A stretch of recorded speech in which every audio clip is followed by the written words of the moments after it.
Muy buenos días a todos. Good morning, everyone, and welcome for being in this Bertelsmann space. Thank you to the hosts for inviting us once again, and thank you to all of you for being here, and thank you to our panel members. For Real Instituto Elcano, the issues of defense and security are a key axis of our strategy and our research. In fact, they are one of our pillars over the last few years. We have managed to get some trustees related to the world of defense to support the tasks of the Royal Institute, and then we also have the support of the Ministry of Foreign Affairs and the Ministry of Defense that help and support us in the organization of this agenda. NATO is key for us. Thanks to our public trustees, we were able to be at the Assembly of Madrid that took place that looked at the civil agenda of thought.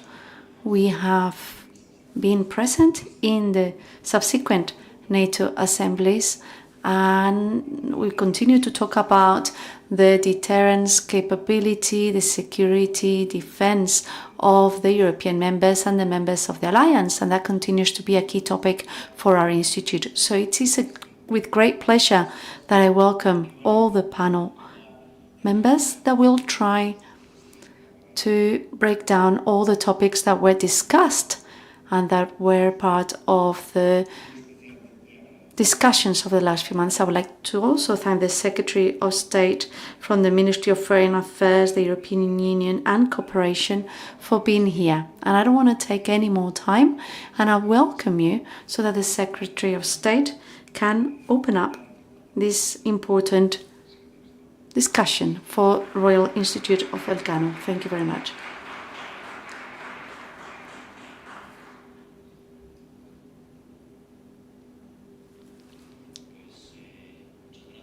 Thank you so much. Thank you for your introductory speech. Hosted by the Real Instituto Elcano.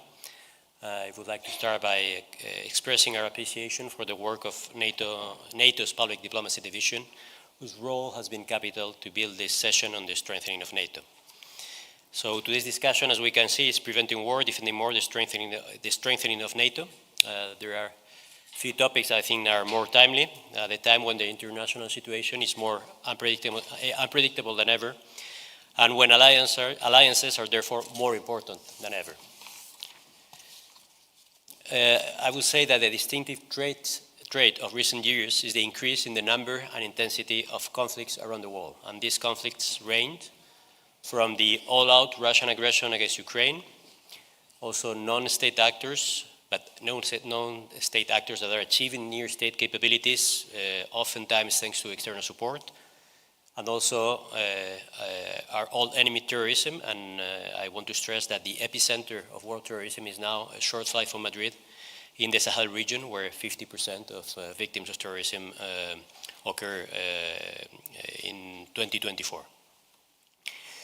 So in order to respond to this instability, I mean, there are many aspects. We need, and this is a priority of Spanish foreign policy, we need support for multilateral institutions and international law, which with all its limitations, is the only tool to peacefully manage interstate relations. We also need to address internally new threats that undermine our societal cohesion. And of course, and that's the topic today, we need to maintain and strengthen our deterrence. NATO is the foremost deterrence organization in the world, based on its commitment to mutual defense and a strong transatlantic link. We were proud to host the summit in Madrid in 2022, during which we welcomed two new allies, Finland and Sweden, and we adopted a new strategic concept adapted to the new situation created by the Russian invasion of Ukraine. Deterrence is first, and I would say almost foremost, a factor of capabilities, and NATO allies are significantly stepping up their capabilities. In the case of Spain, we will meet the 2% spending pledge this year, which means a 46% increase on defense spending over 2024. And we will meet our capability commitments as we agree with NATO. But I want to underline the distance we have traveled since 2018, when the current government took office. Spanish defense spending at the time was below 0.9% of GDP. This means that spending has doubled, more than doubled in fact, in terms of GDP, and almost tripled in absolute terms, given the high economic growth Spain has been experiencing. Of course, spending more is crucial, but increased spending must go hand in hand with better spending, which also entails spending together through joint projects, shared procurement, and cooperative industrial programs, both at NATO and European levels. And strengthening NATO deterrence in current times also means deepening the strategic relationship with the EU. First, the EU needs to reinforce its capabilities here in our continent, including our defense industry. And this will make us better and more valuable allies to our friends across the Atlantic. We need also to work on NATO-EU interoperability through shared standards and reinforce regular NATO-EU dialogues, including between the North Atlantic Council and the EU Political and Security Committee.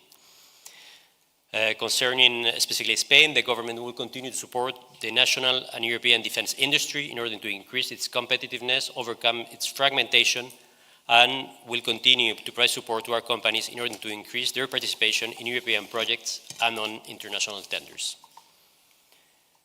But military capabilities are only a part of deterrence, which is the best way of preventing war, and resolve is essential. And Spain understands this and is showing it daily through its commitment to the security of its allies by having the largest deployment ever on NATO's eastern flank, where NATO faces its most important threat. We are contributing with troops, warships, warplanes, and radars in Lithuania, Latvia, Slovakia, and Romania as framework nation, more than 2,000 troops. We responded immediately to the call for Eastern Sentry, and 10 Spanish fighters are already on patrol on the eastern flank. And we are also increasing our presence in the north through exercises and the first ever warplane deployment in Iceland over the summer. Now, it's also my conviction that the best investment in European deterrence, but also the best signal of our collective resolve, is continued support for Ukraine against Russian aggression. Spain has been steadfast in its support from day one. We have provided billions of euros in military, financial, and humanitarian support for Ukraine, and will continue to do so. As you may know, the President of Ukraine is in Spain today, and a substantial aid package will be announced.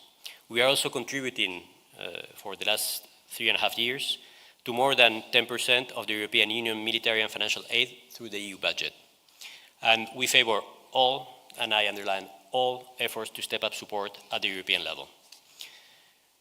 I want to say that there should be no mistake about the fact that whether we like it or not, the war against Ukraine will be seen as a test for our resolve in the coming years. Thirdly, an important aspect of any alliance is cohesion alliance, and cohesion requires strategic convergence amongst the allies. What this means in practical terms, and we included this in our external action strategy, which we adopted before the summer, is increasing the perception of threats to allies as threats to ourselves. And it is with this spirit that we have deployed along the eastern flank, while we insist on keeping a focus on the southern flank. The 2022 Madrid concept identifies a second threat: terrorism, instability in regions of interest such as the Sahel, West Africa, and the Middle East. And our approach to the southern flank relies on fully developing the agenda for the South within the framework of NATO's action plan for the southern neighborhood, a pragmatic agenda based on dialogue with partners, and I must stress that NATO has made significant progress on this count, thanks to the strategic concept, thanks to efforts by many of the allies, and also thanks to the work of our Special Representative, Javier Colomina. The expanded network of partners in the Global South and NATO-Pacific is an important element for our alliance. We support strengthening cooperation with NATO's key Indo-Pacific partners, Australia, Japan, South Korea, New Zealand, as shown by the fact that their first presence at the NATO Summit took place here in Madrid. And this year, Spanish forces took part in Operation High Mast and Pacific Skies in Asia. And there's also a broader strategic level that we need to think. I mean, we have immediate threats, and we have also threats that are materializing before our eyes. We need prevention and anticipation of those threats. Many of those are non-military in nature, but undermine our public debate and democratic institutions. First, and this is already a clear and present threat, foreign interference on our political process. This is a consistent and organized effort, well-funded effort as well, which constitutes a dire threat and that we need to counter through practical, effective, and significant measures that are equal to the nature of the challenge they pose. And FIMI, as it's commonly known, takes advantage of existing divisions within our societies, which we need to mitigate through policies that promote our own social cohesion as well. And now, on a more medium to long-term perspective, NATO also needs to address the impact of emerging and disruptive technologies on deterrence and defense, including, this is more immediate, drones, of course, and the field where our Ukrainian friends are far ahead of us. We have much to learn from them. But on the medium term, also new technologies like robotics or quantum. This is not the distant future. We're talking about a few years, probably. And there are also potentially disruptive technologies which are already being applied, such as artificial intelligence, and Spain supports a concerted action on the use of responsible artificial intelligence in the military domain, engaging with military industries and stakeholders.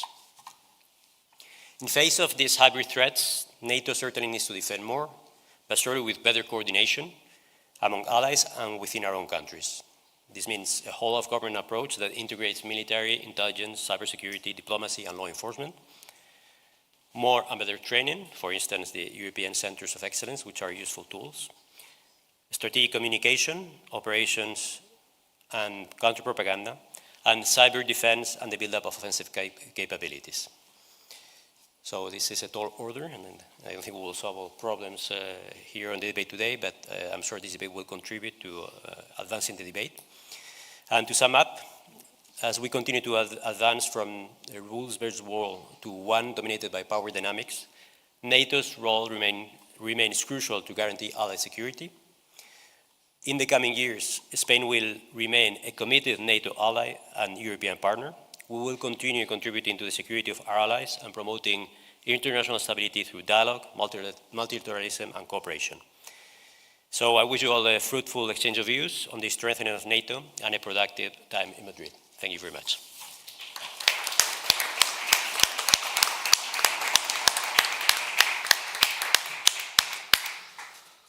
Bueno, empezamos. Okay, so let's start. Thank you so much. Thank you to the Secretary of State for such a wonderful speech, for framing us within the right environment. Good afternoon to all of you. I'm Luis Simon, the Director of the Office in Brussels and Senior Fellow at the Elcano Royal Institute, and it will be a pleasure for me to moderate this roundtable. So thank you very much to the Secretary of State and to our President for initiating the discussion.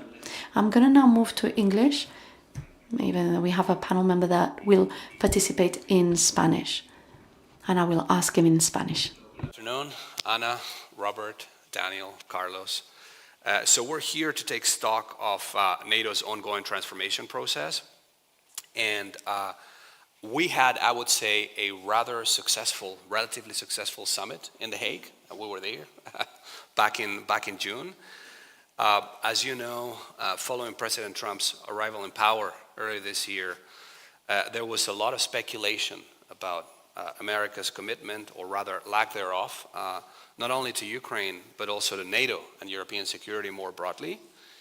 And I would personally say that the summit in The Hague confirmed that America's commitment to NATO remains strong, but it is not unconditional. It is not a free pass. It remains conditional on the European allies stepping up, both in terms of defense spending, but also in terms of assuming primary responsibility for Europe's conventional defense, to use the words of War Secretary Pete Hegseth, or Defense Secretary Pete Hegseth. And of course, the Defense Investment Pledge adopted in The Hague, which, as you know, entailed two pillars: 3.5% for traditional defense spending and 1.5 for indirect spending, supporting security and defense. Of course, gathered much public attention, not least of all here in Spain, as you may recall. And of course, there are a lot of important questions going forward. Of course, the evolution of the war in Ukraine will have profound implications for all of this. And a critical question also relates to whether the European allies are ready to take primary responsibility for their own conventional defense, militarily, industrially, technologically, and politically. And another important question relates to the future U.S. military role in Europe. And we are all awaiting the publication of the U.S. National Defense Strategy that will hopefully shed some light on some of these questions. And of course, another very important question relates to whether Russia actually believes the U.S. commitment to NATO and European security is indeed ironclad, as the Americans keep repeating. Because many analysts have seen Russia's recent violations of European airspace as a test of both European resolve and transatlantic cohesion. Now, to help us navigate all these questions and other questions, we've got a terrific lineup of speakers here today. Let me just introduce them briefly. Right in the middle, we have Anna Wieslander, who is the director for Northern Europe at the Atlantic Council and head of the Council's office in Stockholm. She's, of course, a very well-known expert in transatlantic relations and European security and has had a very distinguished, very impressive career spanning the think tank world, the private sector, as well as government. Anna, welcome to Madrid. Great to have you here. To my immediate left, we have Robert, who's a senior fellow with the Center for Eastern Studies in Warsaw. And he's also had a very distinguished career, both at the Polish government and NATO. And he actually headed for 5 years NATO's information office in Moscow. One of the toughest jobs in Europe, as they say. Daniel, right next to Anna, Daniel Fiot, he's a non-resident fellow at Elcano. He's also head of defense and statecraft with CSDS in Brussels. And prior to that, he served as defense editor with the EU Institute for Security Studies. And he is one of the, if not the, leading experts on European defense, particularly the industrial and technological aspects of defense. And then last, but most certainly not least, to my far left, I don't know if that's where he belongs, but to my far left, we have our dear friend Carlos Carnero, who's a member of Elcano's Advisory Council, university professor, and senior advisor at Vinces. He has served recently in the NATO Secretary General's reflection group on the Southern Neighborhood. And before that, he's had, of course, a long and distinguished career in government, both in Madrid and in Brussels, having served for 15 years as member of the European Parliament. So I've asked the speakers to try to kick us off with some introductory remarks of no more than 7 minutes, and hopefully we'll stick to that time. And then, if there's time, I may follow up with a question or two, and after that, I'll open the floor for questions from the audience. And there's, of course, translation available.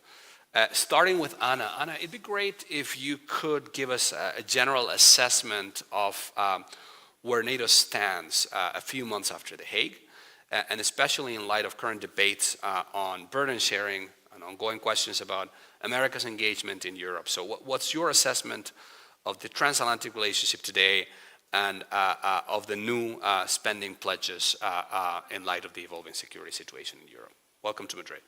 Thank you so much, Luis and Elcano. It's great to be here. Well, I would like to, you mentioned a few things in your introduction here, and I thought I'll start by taking us back to February when the Trump administration just had kicked off, and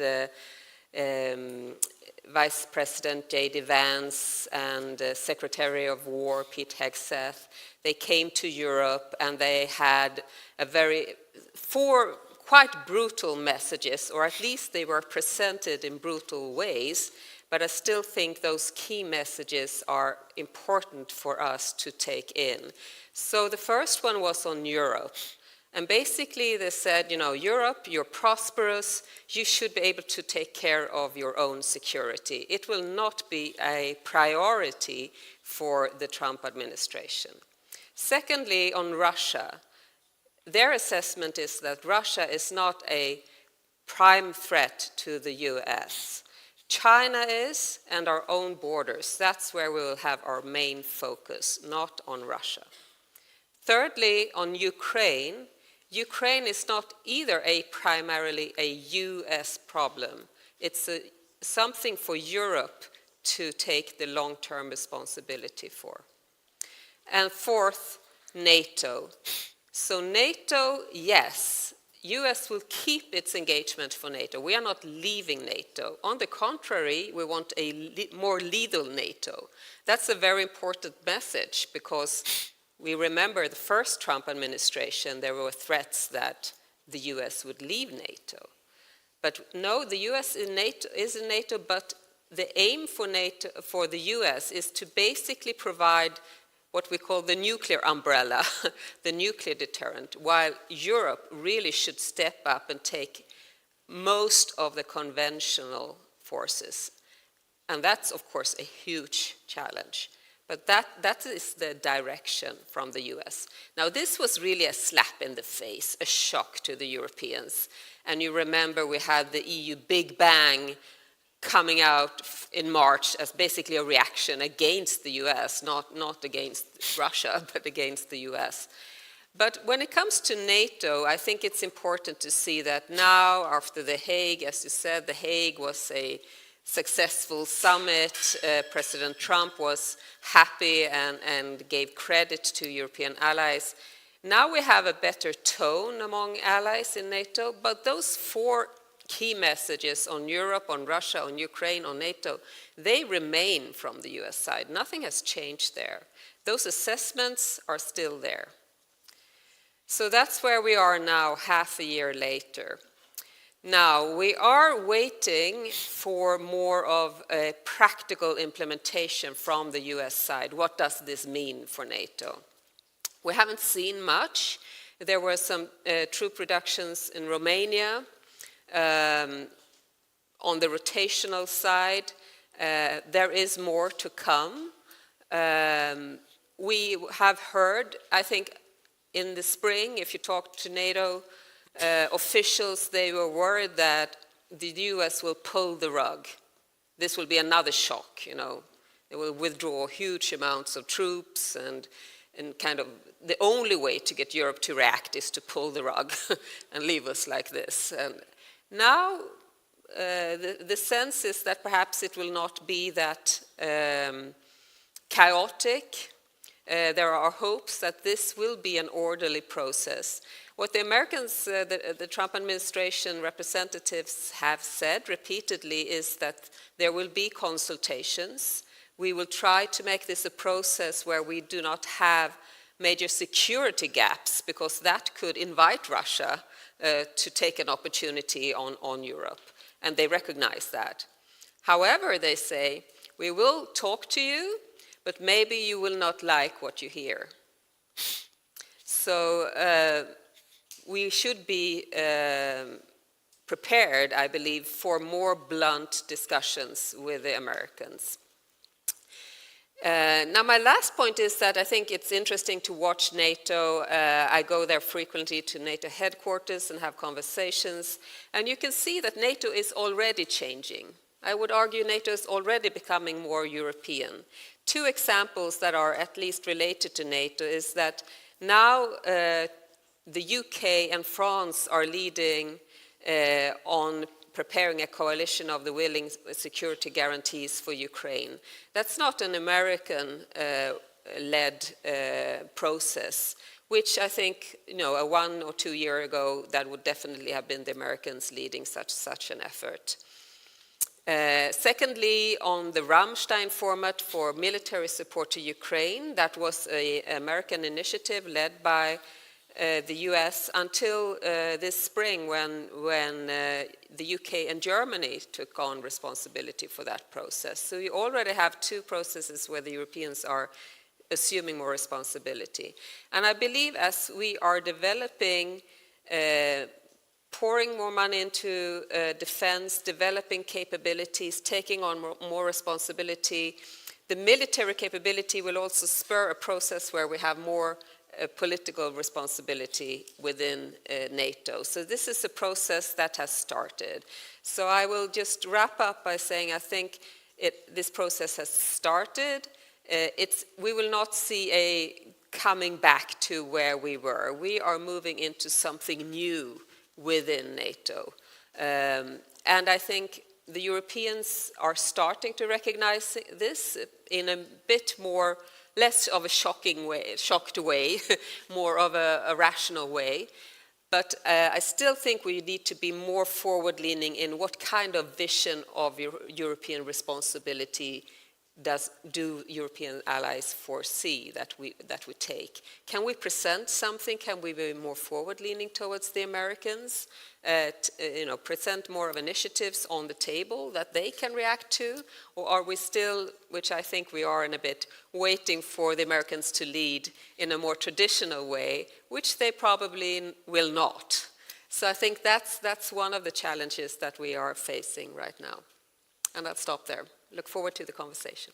Terrific. Thank you very much, Anna, for such an excellent introduction and for explaining the U.S.'s position on Europe in such a sober and succinct way, and also for raising, I believe, the right questions and prompts on burden sharing.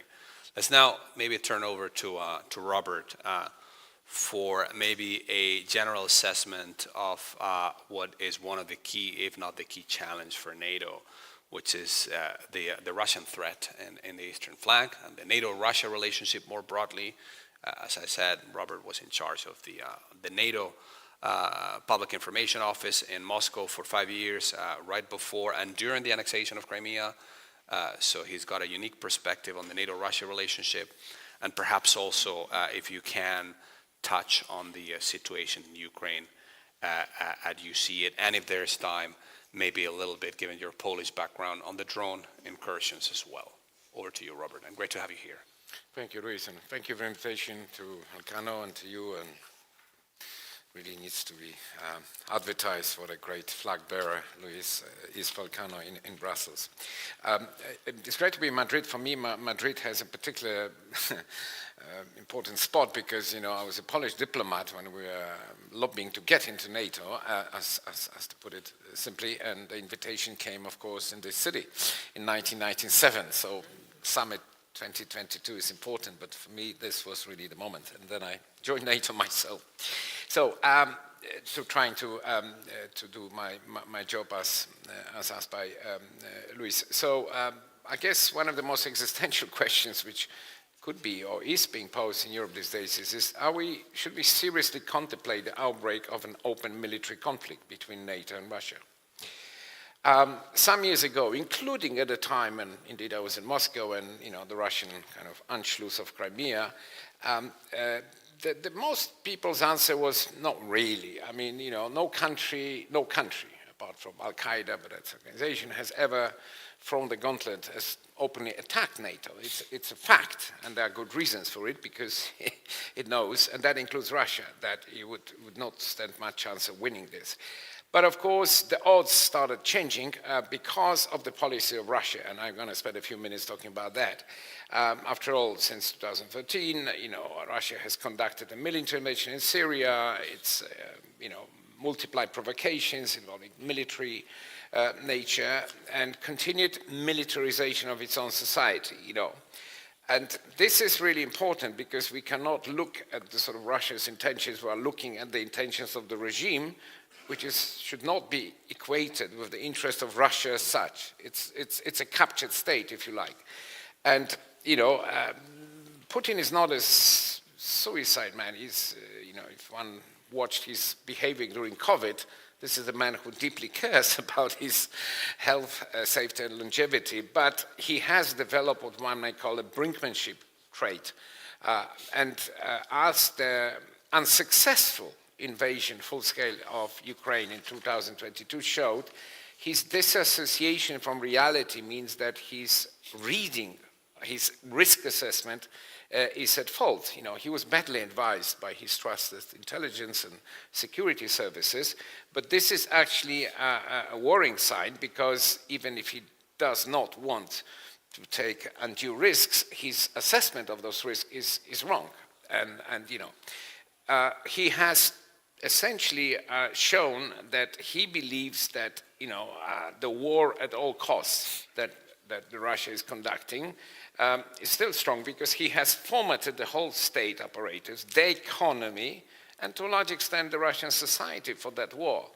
And although I would argue he's not a great historian, but he understands enough from Russian history, Russian Soviet history, that each time Russia lost the war, it had very significant bad consequences for the regime. I mean, that was the situation after, you know, the war against Japan, beginning of 20th century, you know, First World War, and of course even the Afghanistan intervention. So he's afraid that, you know, if you have hundreds of thousands of probably armed Russian military or whatever, volunteers, call them what you like, combatants coming back when the war is not won, that will be a mortal danger for the regime. He's also aware of the fact that he's not confident right now in starting a winter war in European theater against the whole of NATO.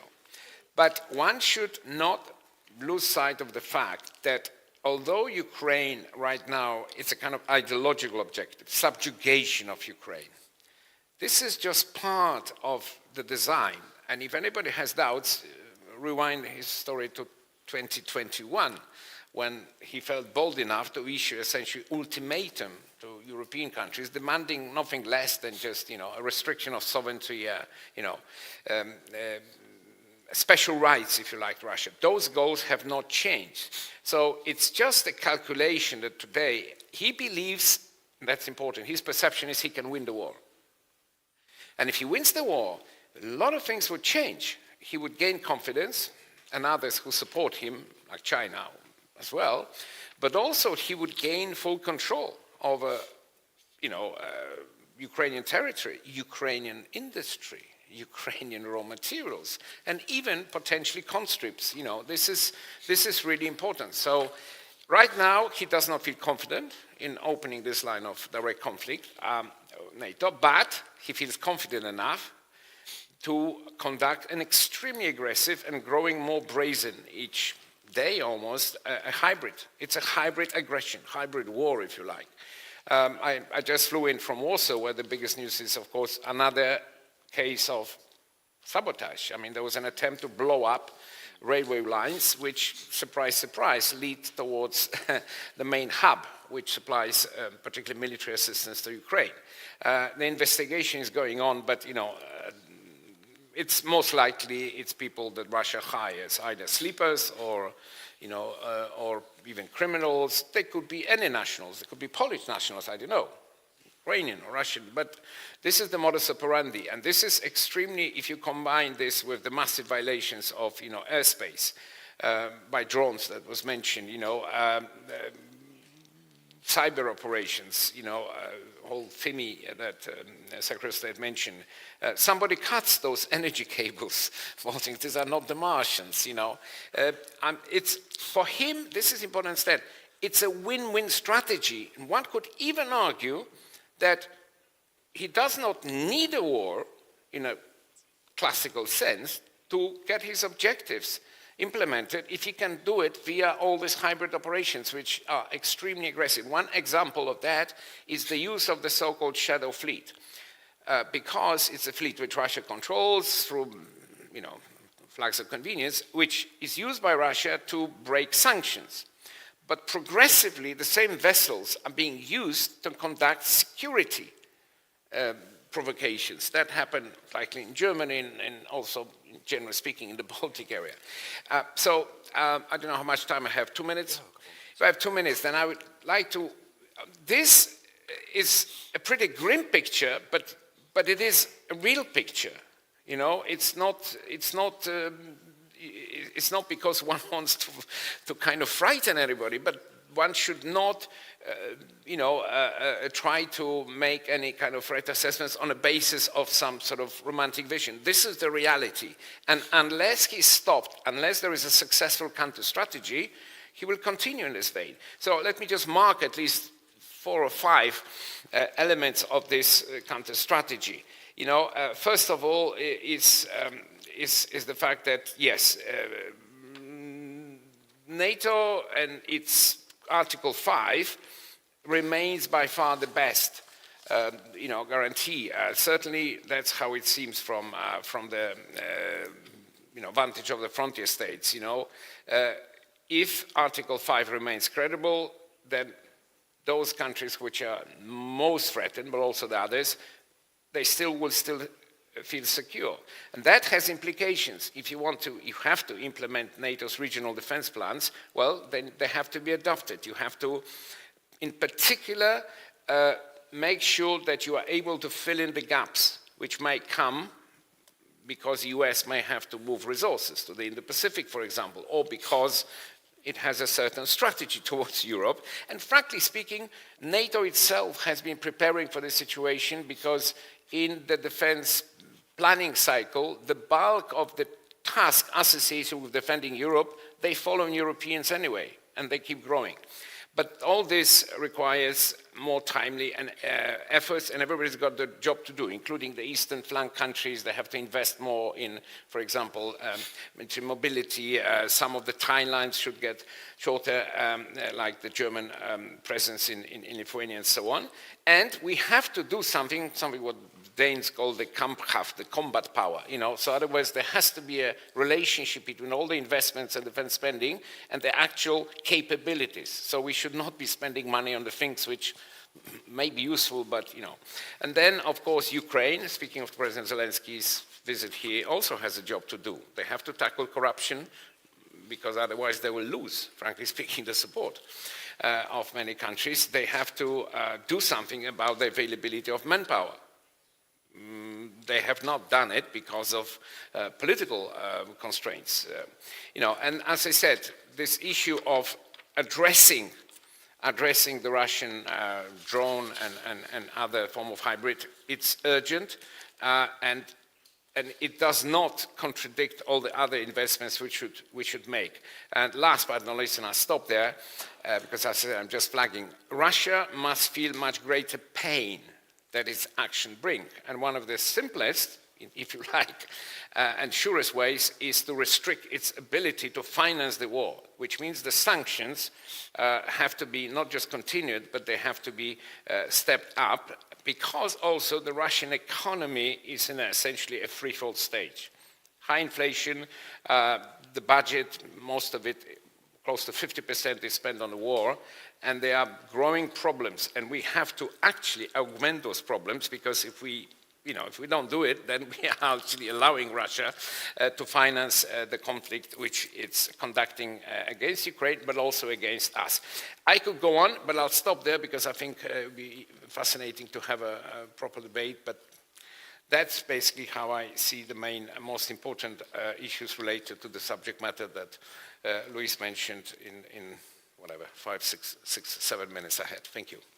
Excellent. Thanks, Robert, for dissecting the Russian threat in all of its complexity, but also for offering some useful recommendations. And I'm sure we'll come back to some of the points you raised. Let's now maybe turn over to Daniel for to sort of zoom in on the financial, industrial, and technological dimensions of transatlantic and European security, and maybe to get a better sense of what NATO is doing in the industrial and technological domains, but also perhaps how NATO initiatives intersect with EU initiatives, which is something that you've been spending quite a bit of time on. Daniel. Yeah. Thanks so much, Luis, and it's great to be in Madrid and also here again. I agree with a lot of what's been said, that the Hague Summit was a success, although I will add the kind of parenthesis or footnote that a large part of that success is whether or not President Trump blows it up or not. So keeping a lid on things is a mark of success, funnily enough, for Europeans.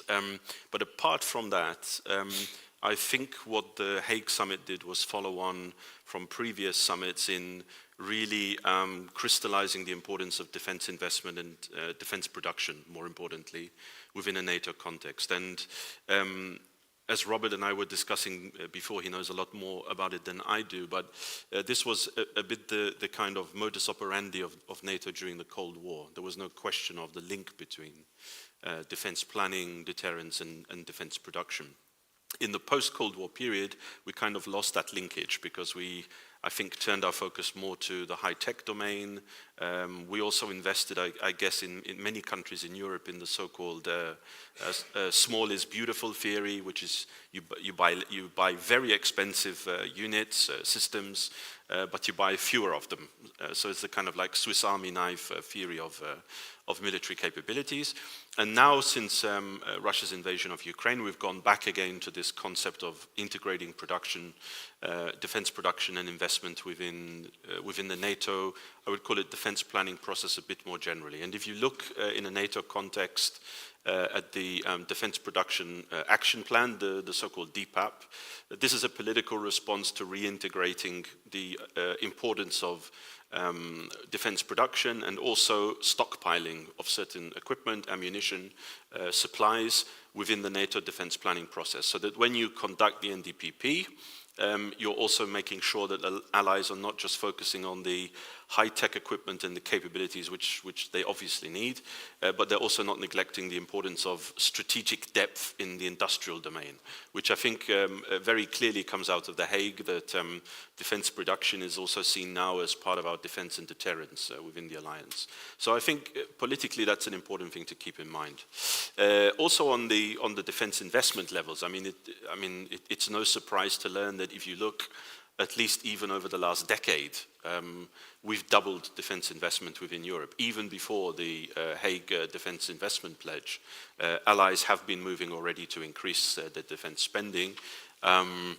So within Europe, and I agree here with what Anna said, there's a self-awareness within Europe that we need to do much more for burden sharing when it comes to investment in production. However, I would also say that we need to be careful not to think about NATO's defense investment and industrial policies uniquely through the prism of the war on Ukraine and Russia. Because I think that NATO is actually responding to a much broader strategic question, which includes, and I think that was already mentioned by a few speakers, and including the State Secretary, the importance of technology and technology integration. And it is very much, I would say, entering into a so-called brave new world now, where new technologies such as robotics, automated systems, and artificial intelligence are really being seen as the ingredients for cutting-edge technologies. If you look at any program being developed around the world, one of the key problems and one of the key objectives is to integrate these essentially commercial or civilian technologies. So NATO understands that yes, you need hardware, you need steel, you need to be able to, field the conventional capabilities, but when it comes to command and control, sensing, surveillance, ISR, all of those factors, you need to be in the high-tech realm. There's a third factor as well, which is important, and that is that NATO is responding essentially to structural shifts within the American defense market itself. So I think Anna also used an interesting and correct word, that since President Trump came in for his second term, the Department of War or Defense, whatever you want to call it, has been much more singularly focused on this question of lethality. And politically, they believe they have inherited a defense industry which is too fat, too big, and not really responding to strategic questions. And in particular, they're not really thinking about Russia here, obviously. They're thinking about China particularly. So they want to rewire the defense industry within the US. Now, for them, that creates a few challenges, and for Europeans, that creates a few challenges, because it comes back to this essential bargain of the Americans within the alliance telling us to do more for our defense. But then, and I think, Lewis, you mentioned this in your opening remarks, what is the conditionality of that? What are you going to get in return? So they want Europeans to do more for their defense. That means, yes, putting more boots on the ground, investing in more capabilities. But then on this really sensitive question on how far are the US willing to give the Europeans enough play to develop their own defense sector, that's where it becomes really tricky. Because if you look at the way the US has approached the alliance and alliance politics, it's true that it's been rather erratic, but I think the landing zone is as Anna described it, which is that there is some kind of consistency in approach. Where it has been really business as usual, and even, I would say, a reinforcement of business as usual, is in the defense industrial domain.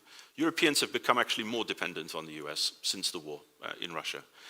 All of our short-term needs, with the exception of countries like Poland and others who have looked beyond the US to Korea, elsewhere, the large majority of European states have invested in American produce and products. That also means, by the way, that that's having an impact on the US policy cycle. Very recently, they've started to adapt their foreign military sales mechanism, the way they want to sell to allies, they want to try and make it easier. So that raises a question for Europeans, because when it comes to the public debate and the investment debate, how far can governments sustain this idea of investing much more in defense, but not necessarily getting much return in terms of economic investment? On the capability side, you will essentially buy American products, and that will give you security, as it were. But governments don't only think about capability. They're thinking about economic opportunity, they're thinking about the technological added value of investments, and that's where it gets really, really tricky for European allies. By the way, I don't come here with an answer to that question, and I don't think NATO has an answer to that question right now, because it's very, very political. One final point, and maybe that comes a bit to the where the EU and NATO interfaces on this as well. I think it's quite interesting in the defense investment pledge that was agreed at Hague, 5%. If I can be very candid, I don't think there's one ally that thinks they will meet that 5% anytime soon, right? I mean, that's the reality of it. It's a target that has been agreed. Many states are trying to get to the 5%. But when you start to unpack it, you start to see there are also political opportunities and sensitivities there. On the 3.5% on core defense spending, that will be the trickiest element for allies to really meet, because 3.5% is a big ask. It's quite difficult. But the focus on core defense capabilities will be the biggest challenge. I actually think the 1.5% part of the pledge is the easier part of it. And that's probably why it was put in there, by the way, as well. But the 1.5% is really interesting, because if you start to look at what that means in terms of investment, defense innovation, critical infrastructure protection, these are all areas which the EU finances quite well already. So I guess what we should expect now, and that comes to what Anna also raised, is implementation. It would be very interesting to see in the coming months and years whether NATO and the EU genuinely come to some kind of cooperative arrangement on the 1.5%. So doing much more in those areas which are not strictly core defense, but which improve or enhance the deterrence of the alliance and the European Union. That will also be sensitive, but the good news is that there is much more money coming online for those types of activities, which could have a key benefit for the alliance and European security. I'll end there. Excellent, thanks.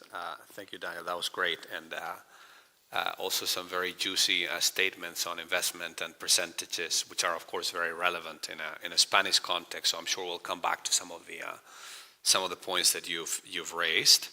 We're going to now pivot towards the south, which, of course, is a very important subject for Spain, and we haven't quite covered yet. Carlos, tú serviste... Carlos, you were an expert as a part of the group of the Secretary General for the southern neighborhood. Considering that we have you here with us, which is a luxury, could you please explain to us how the southern neighborhood fits in all of this? How this can fit with the south, given that the NATO agenda seems to be more focused on the eastern flank and the Russian threat. So maybe you can talk to us about your perspective, either Spanish perspective. Welcome. Thank you so much, Luis. Thank you and good afternoon. Thank you to the Real Instituto Elcano with the support of the Atlantic Alliance and all of you. Thank you for taking the time to come to listen to us. I am in the south in this table, I would say. I need to talk about an approach that is sometimes forgotten. And it has been forgotten for too long. Not always, but often. And it's been forgotten partially, but not totally. I think the summit in Madrid in 2002 developed a new strategic concept, focused a lot because it was held here in Spain, but not forgetting about the southern perspective. In fact, 1 year later, the Vilnius Summit took this on and asked the Secretary General to have a group of independent experts to carry out a reflection that could be presented to the Atlantic Assembly so that in the summit in Washington we could make decisions, and decisions were made. I remember, for instance, that there is a special representative for the southern neighborhood, Mr. Colombina, who's doing a fantastic job. And if we look at the activities carried out from Washington to the south, well, there is a long and interesting list of activities. So we look a lot towards the eastern flank, but we have to look at the south too, because our security is not just in the east, it's also in the south. And in the south we find the Palestinian and Israeli conflict, we find the interferences of extra and regional activities. I'm sure we're all thinking of some of them, of those agents. But there are also other things that an alliance must not forget. We are a military but also political alliance, such as NATO. Inequality in the south. We found the greatest inequality between the north and developing countries in the planet, in our area of the world. That inequality, the same as external interferences or the Israeli and Palestinian conflict, lead to threats, opportunities for good and for bad. I think the EU understood this very well. This year it's the 30th anniversary of the Euro-Mediterranean Conference in Barcelona and the 20th anniversary of the Barcelona Plus 10. I was, in fact, lucky enough to be one of the members of the European Parliament present in both occasions. And at the time, we didn't have a situation like the one we had in the East, so it was easier to look at the South. But we have to continue looking at the South. I think NATO needs a renewed strategic approach towards the South. What does that mean? Does it mean that we haven't done anything till date? That's not true. The political dialogue, the Mediterranean dialogue, is celebrating also its 30th anniversary, and the cooperation initiatives celebrate their 20th anniversary. But we need to give it a new dimension. We need to give it a 360-degree dimension, including all topics, not just military topics, if you allow me, but also many others, political, economic, social, and many other issues. With a regional approach, we need to have a regional approach. Rather than southern neighborhood, we should talk about also south neighborhood, maybe, because we're talking about the Sahel, but also Israel, the Middle East. And we need to be able to work with partners in a global but different manner. And we must not be exclusive.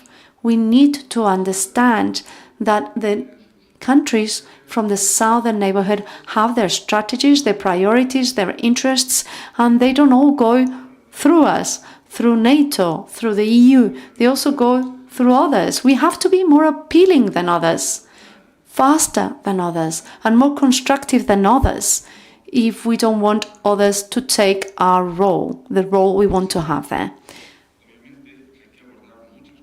And we need to approach many topics in that sense. I think NATO needs to do a regional and topical work, because we need to talk about security, but we also need to talk about climate change.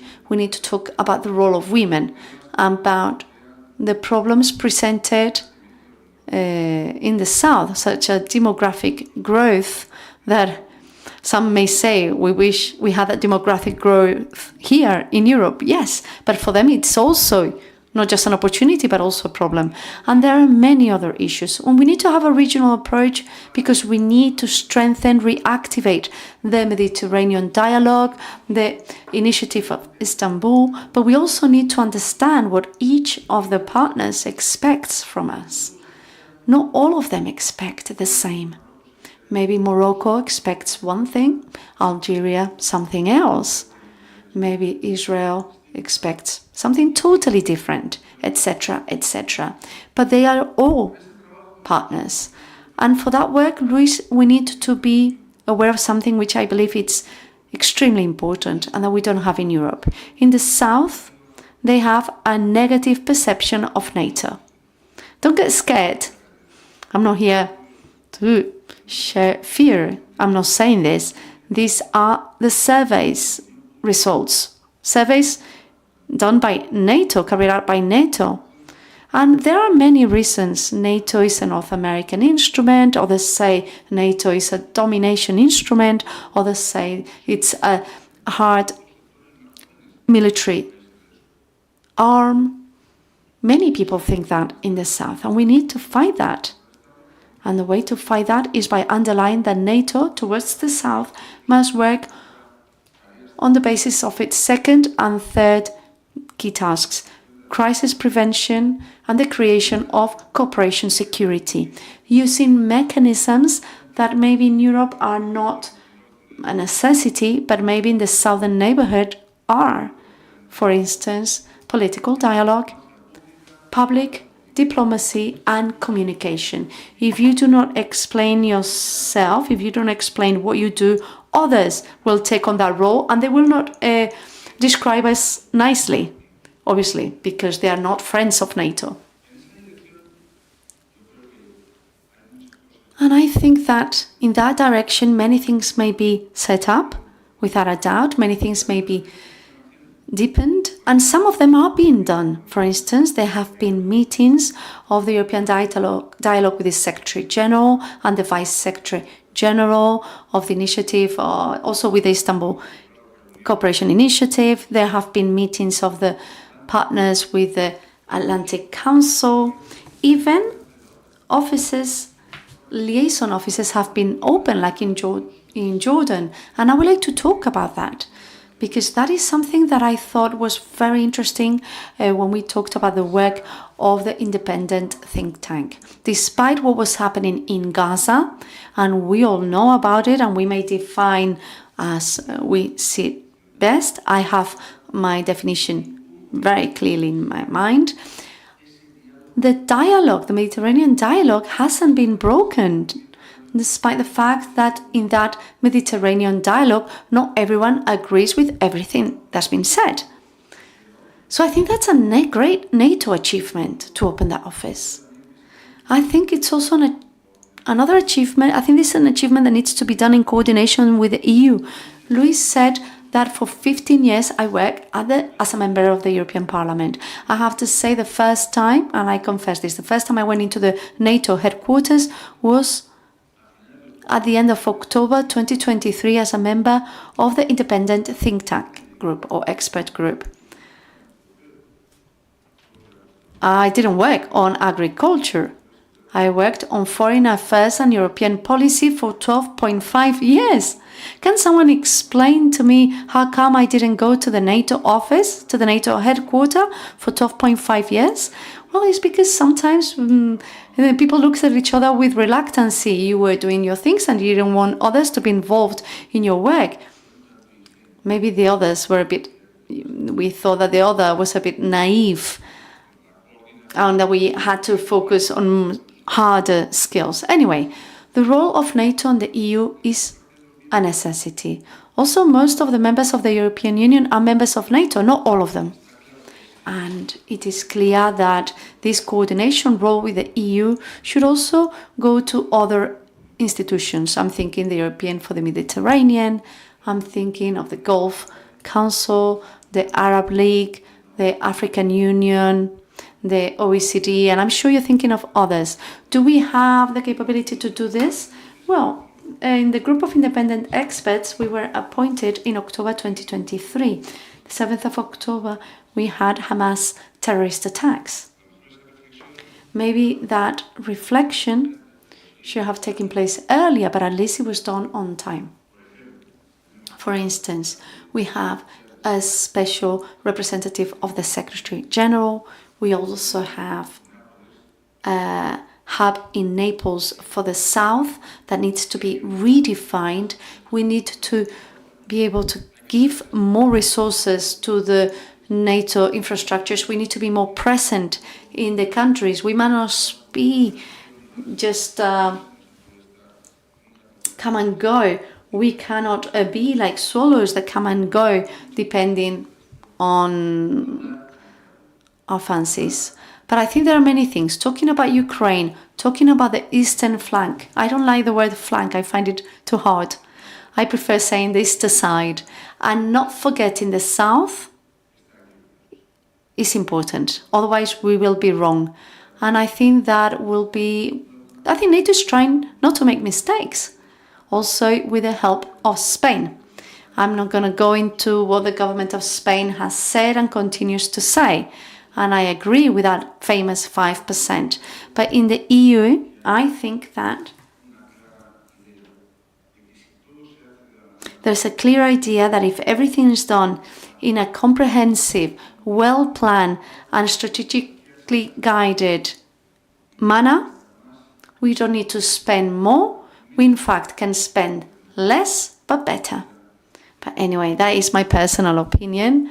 I just wanted to include it here, just wedge it somewhere. Thank you very much.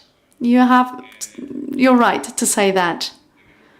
Well, it's quite interesting the fact that when you were an MEP, you didn't go into the NATO headquarters. I went in front of it when there was a traffic in the motorway. They would deviate and go through. It's true that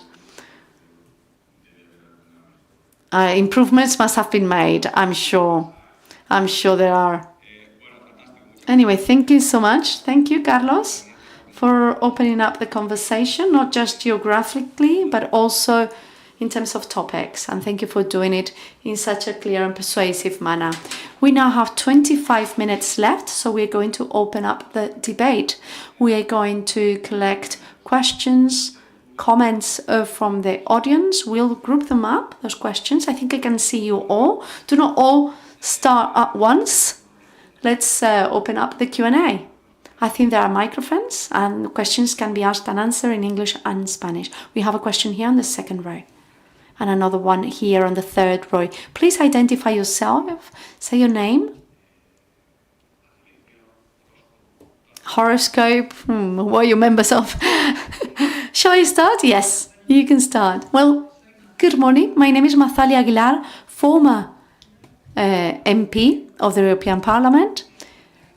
I was quite surprised with what Carnero said because I was working for agriculture. I was a member of the Commission of Agriculture, but also for security and defense towards NATO. I totally agree with what you've said. The southern flank exists. It's, however, true that my experience in the previous mandate was in line with what you have said.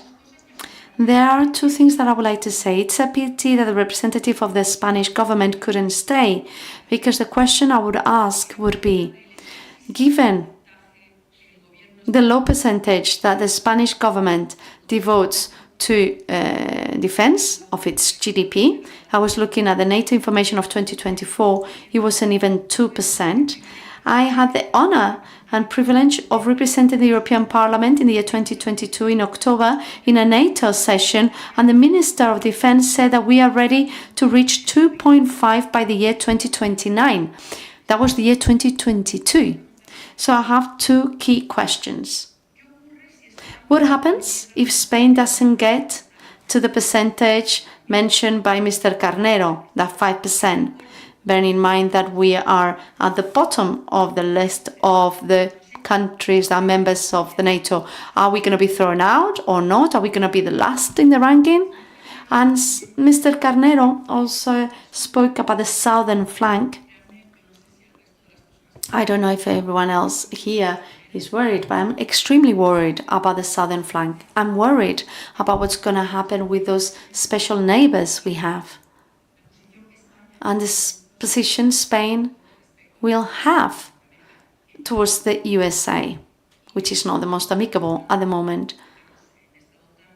And as representative of NATO, when you represent NATO, talking or being representative of Spain in the NATO is not the easiest at the time. Thank you very much. Thank you for those two questions. They were very clear. We will go back. We'll do Carlos first, then Daniel, then Robert, then Ana. Vamos a recoger un par de preguntas más, si las hay. Tenemos una. A couple more questions. We have here one in the third row.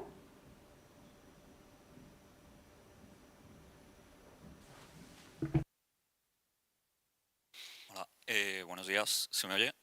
Vale.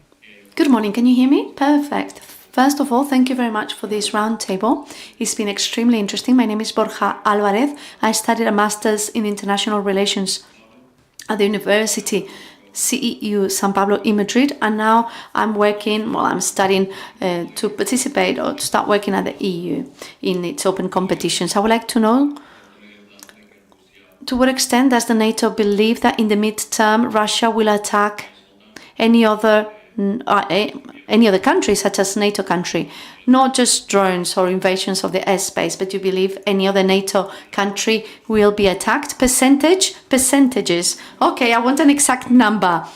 X amount, X percentage on a specific date as well. No, a specific year. There's ambassador there at the penultimate row, and then there's one more question, and then we'll move on to answers. Given that we have 20 minutes, just in case there is no time for another round of Q&A.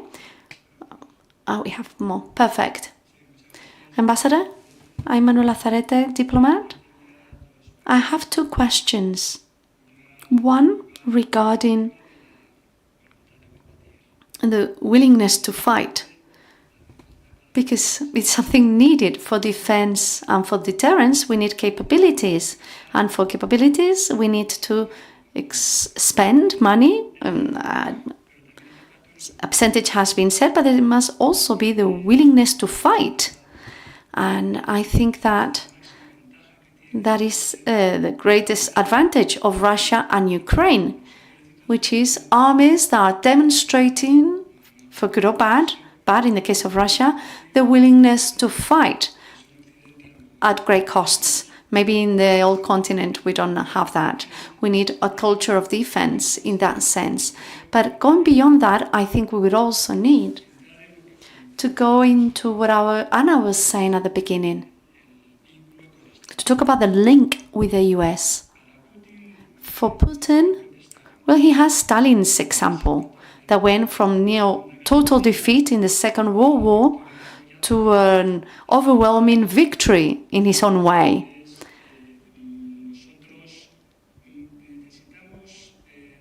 We also need to have, the willingness to fight, but for that we need a link with the US, possibly. If there was a decoupling between the nuclear umbrella and conventional defense in charge of the European allies, if that happened, maybe things will start to fail. If it's not US presence, conventional presence in Europe, maybe the nuclear deterrence is not as convincing. If there's not convincing nuclear deterrence, then the willingness to fight, given successive nuclear threat, even if just rhetorics from Russia, well, maybe the Europeans will not be willing to fight either. How can we make sure that the burden sharing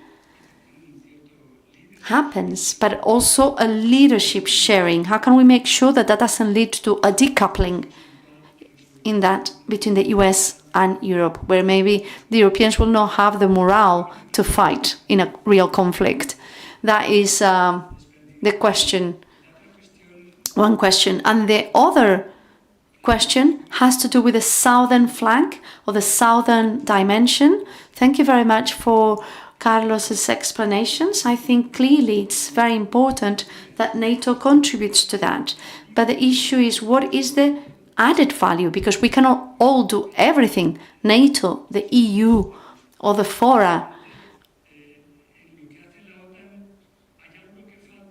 there's things missing in what NATO does, and there's many things that NATO does too much. For instance, NATO doesn't do what the EU does, and we've spoken about those anniversaries and the European Pact for the Mediterranean. If it hadn't been put forward by EU, NATO wouldn't have done the same. We need to have dialogue and cooperation between, obviously, in the Mediterranean states. That was what they tried to achieve. And even this, when we're thinking about the southern flank, maybe what's missing is NATO's added value from a military perspective, given the challenges in the south. We need to strengthen the dialogue and trust with those countries, more towards the south and towards the east. But NATO also needs to take seriously the southern flank, not just to do things that the EU can already do, or that the member states can also do. But the NATO needs to understand that the military infrastructure that NATO is developing, because of what's happening in the east, should also be used for the south, militarily. Cooperation is very important, capacity building is very important, but we also need defense capability from the south, especially when there are powers such as Russia that are developing the military capabilities in the Sahel, for instance, or in Libya right now. Thank you very much, Ambassador. One last question from here, please, and then we'll go back to the panel members in reverse order. You'll have about 3.5 minutes, but in reverse order, as done before, for your final comments. Good morning. Thank you very much for your presentations. My name is Nuria Jonarti, and together with my colleagues, we are part of the so known as TAC, the higher unit of diplomacy in Spain. And my question is trying to represent the youth here, and what Carnero said about the rejection that exists amongst young population regarding NATO. There's a rejection towards NATO, there's a bad image of NATO amongst the young people. And given that this talk is about the strengthening of NATO, the strengthening will lead to first the strengthening of the armed forces of each country. And I thought, what does young people think about these debates that are taking place in Europe and in many member states about reinstalling the military service, reinstating the military service in the different countries, or subjects are being added in the schools in some countries, trying to capture future soldiers or appeal to future soldiers. My question has to do with how we can match the real strengthening of NATO, which includes the strengthening of human resources, the manpower of member states. How do we unite that to that rejection by youngsters to NATO? And we are the ones that will have to be solving these problems in the future. And what are the consequences that this could have? If there is a rejection amongst the young population to NATO, how could that lead to more political destabilization, populisms, riots, or disturbances by young people? How can we try to bring those two sides together? How can we bring them closer? Thank you very much for the question and the comment. The panel now for final reflections. Don't feel obliged to answer every single question, but if you can address some of the themes that were raised, you've got about three minutes each. We're going to start with Carlos, then Daniel, then Robert, then Ana. Carlos. Con mucho gusto, Luis. Empezando por la última cuestión, precisamente una... Thank you very much, Luis. It'll be a pleasure. One of the proposals of this group of independent experts had to do with the young people and how we can promote commitment amongst the young in the dialogue between NATO and the southern neighborhood countries. In fact, there is an initiative of an annual summit of NATO devoted to young people, let's say, with a presence and participation of young people, of the civil society, obviously. But if we go beyond that, I would like to say the following. If we present to the new generations military aspects in classical terms, forget about it. Forget it. However, if we present the military aspect as a key instrument to prevent conflict, to manage crisis, to maintain peace, and to maintain peace also based on deterrence, sufficient deterrence, then we'll be approaching it properly. That's my opinion. And this is what our armies are doing at the moment. And in terms of Spain, very successfully across the globe. Secondly, what is the added value of NATO? This is a question that we ask ourselves in the group of independent experts many times, because if the EU, fulfilling the treaty, had a common defense, how can we harmonize that common EU defense with NATO, where most of the EU members are part of NATO? The answer may seem complicated, but it's simple.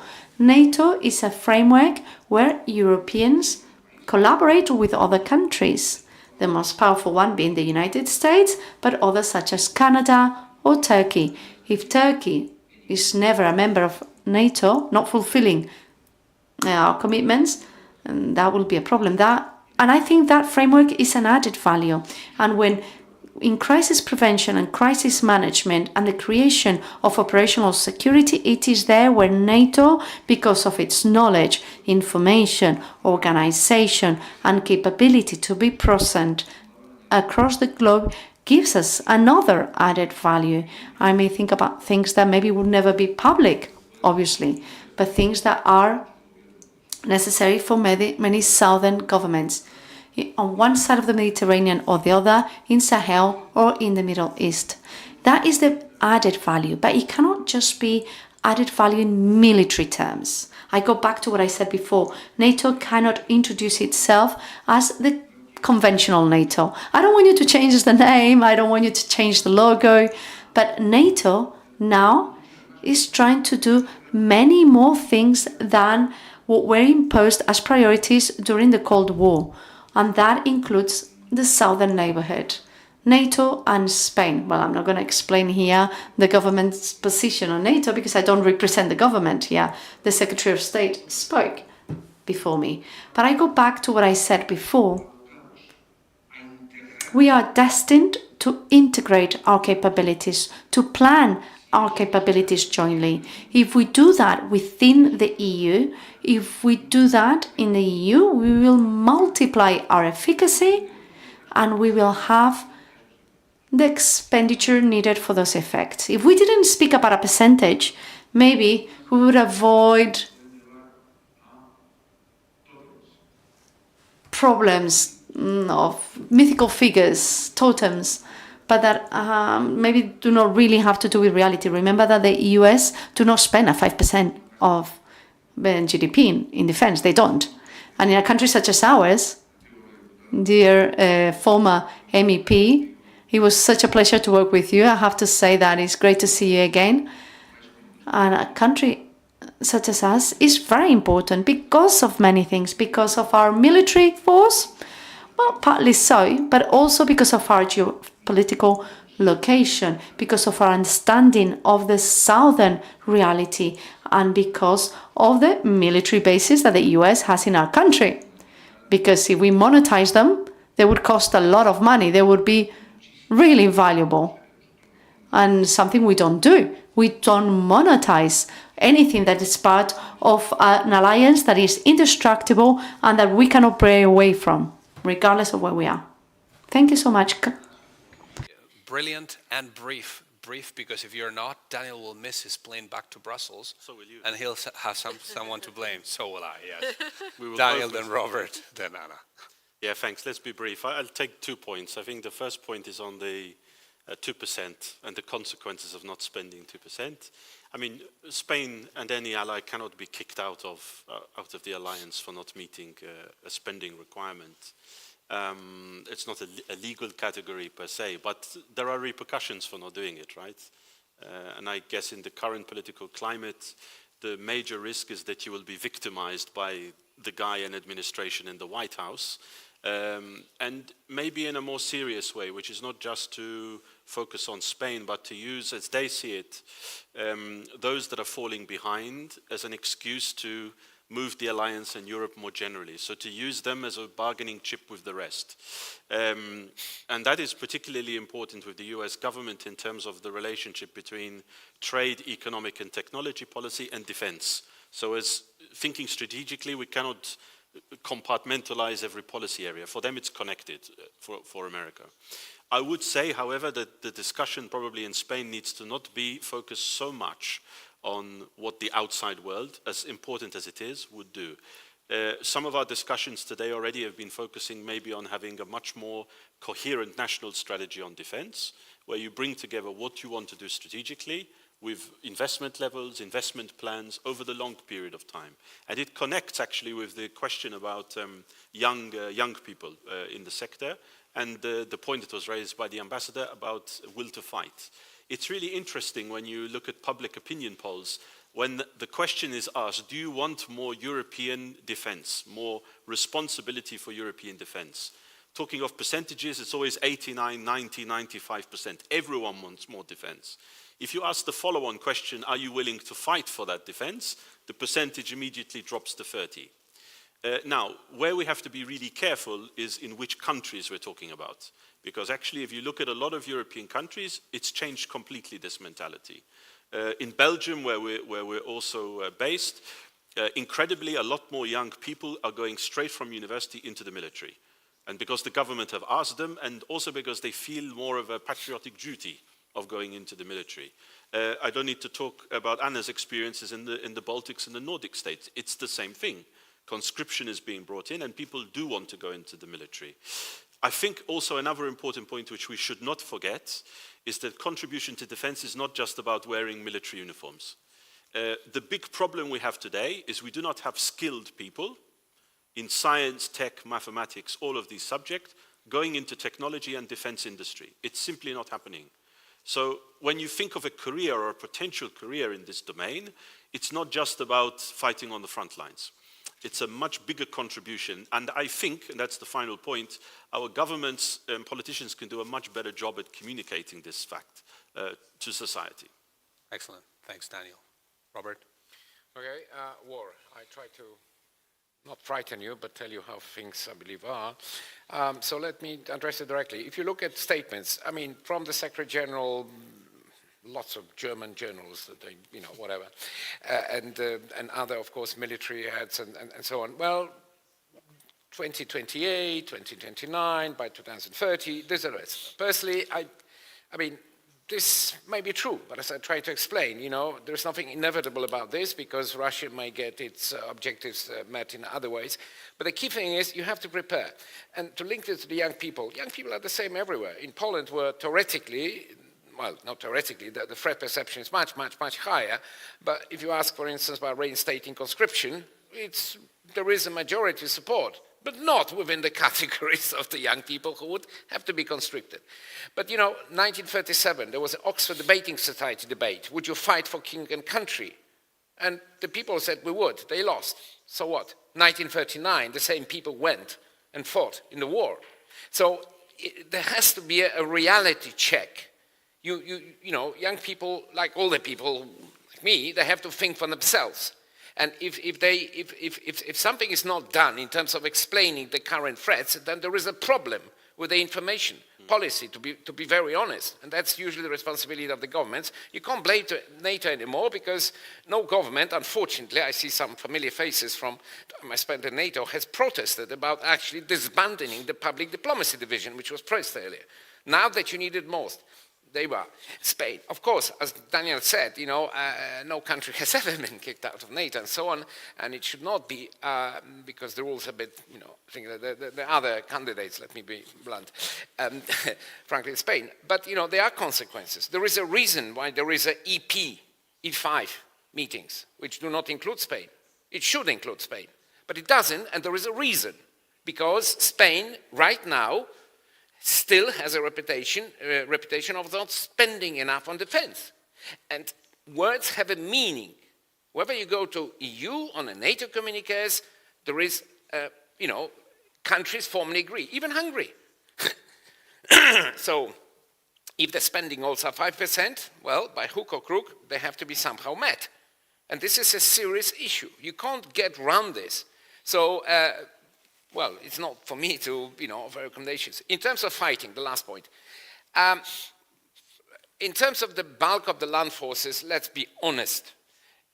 The bulk of defending, if it comes to that, the most vulnerable countries on the eastern flank, which is the Baltic countries, would fall on Poland and Germany in terms of land forces, supported by, of course, our colleagues north. But, that's the reality. But, we cannot be in a situation where other countries say, because it's far away, we will not do our bit. That is not acceptable. That's not how the Cold War was won. So the expectation, there is this dichotomy because South and East is a false one. If you don't spend on defense properly, you will not have the capabilities which could have any consequential role in the security equation in the Middle East, in the Mediterranean. It's just as simple as that. If you don't have Napoleon, right? Where is the artillery? So I'm sorry, but there is no getting away from the need to invest in defense. And as I said, words have a meaning, the words of solidarity have a meaning, but the most important thing is, the more you invest, the more you do everything possible to prevent the war. That is the thing where the, people who have very strong pacifist lean, you call it like that, well, I don't see a contradiction with those who actually want to spend more on defense, because if you don't, you invite the predators. And if you believe this is not the age of predators, well, then you are living in a slightly unreal world. And we haven't even talked about China and the strategic dependency, including economic one. So, this is subject for different conversation. But I think the questions were really excellent, and there are good answers for them, actually. Indeed, thank you for your candor and passion, Robert. Back to Anna for closing reflection. Thank you. I'll try to be brief, but I think this is, I just have a couple of very short points. Building on what Robert said, I think Europe, we always have to remind ourselves that we have a shared destiny. We know that through history. If it's Spain or Sweden or Romania, we have a shared destiny. We go wrong, we fall into war when we think that we can be saved or hide or hedge. That is not the case. And therefore, I think the way we have to think about defense is not in a budgetary way, defense, health, infrastructure, school, and where to spend and, where to increase, decrease, like that. We have to take defense and security and make it the platform for our societies. And that's the message to the youth. If you want to preserve the way of life, you take for granted the way you have been raised. I have 3 sons, I know exactly, from 23 to 12. And they are very comfortable in the way they perceive life, peace, their opportunities. But that cannot be taken for granted, that's one, and it comes with a cost. And that's hard messaging for them. But we have a responsibility to tell everyone that this is how it works. Defense and security is the platform for us to build prosperity in the future. And this is what we have to figure out. And that's also a good message towards politicians, I think, towards private sector I sit with a lot. They also think about this in a budgetary way, but that's not the whole way we can think about it, because we have to solve the puzzle. This is our shared destiny. How do we pave the future to preserve peace? Excellent. Thank you. Thank you very much for that closing statement. Bueno, lamentablemente estamos ya en el minuto de... Unfortunately, we are out of time. So you are not gonna have my final summary. They tend to say I give the most wonderful summaries. I am really sorry you're gonna miss it. No, please give a round of applause to our speakers for being here, please.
Gracias.